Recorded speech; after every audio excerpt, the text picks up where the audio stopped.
Ukraine's Air Force says it shot down 18 of 24 Russian drones launched at Kyiv. So this comes a day after an alleged drone attack on the Kremlin. Russia had vowed retaliation for what it called an assassination attempt on President Vladimir Putin by Ukraine.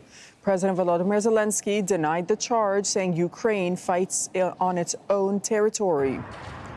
So Russian state media have reported a drone attack caused a fire at another oil refinery in southern Russia.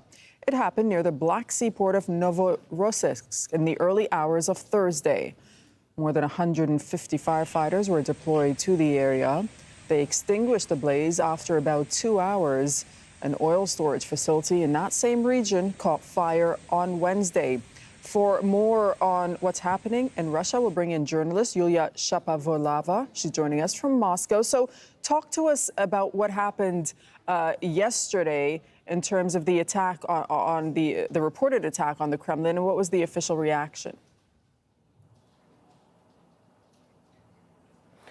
Yes, sure. Of course, as you said, the pressure is mounting here in Russia. The official narrative is that in the early hours of May the 3rd, 2 Ukrainian UAVs approached the Kremlin, which obviously serves as the official residence of the Russian president. They were intercepted by Russian security personnel, and both of those UAVs were downed with their debris scattering on the Kremlin's premises. According to the Kremlin spokesman, President Vladimir Putin was not present at the Kremlin during the attack, and no one was hurt, as well as no material damage was caused by the incident. So Russian officials immediately blamed Ukraine for the attack and called it a planned act of terror and an assassination attempt on President Vladimir Putin, saying that Russia has the right to respond to the attack on the Kremlin where and when it sees it is appropriate.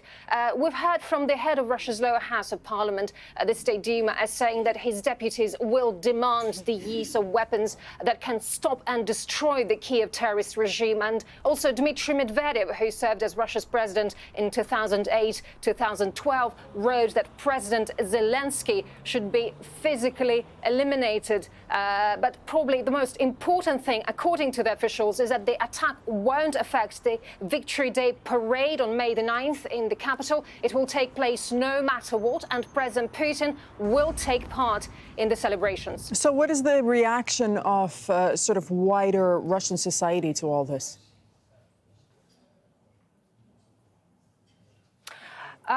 Of course, we've also gauged some other opinions of some other experts. They say that it's commonly known that, as a rule, President Putin don't often works from the Kremlin, especially at night. So basically, they do rule out the assassination attempt. They presume that the attack could have been carried out by some pro-Ukrainian activists, saying that it was rather a demonstration of certain possibilities and capabilities. So it was more of a symbolic attack, as the drones obviously were shot down over the Senate dome of the Kremlin, over which the Russian flag flies. Or it could have even been an inside job from the Russian side, with possible goals to justify intense strikes on of the Russian troops at the decision centers in Kyiv, or to cancel the parade on May the 9th on Red Square. All right, thank you, Yulia, for that update from Moscow.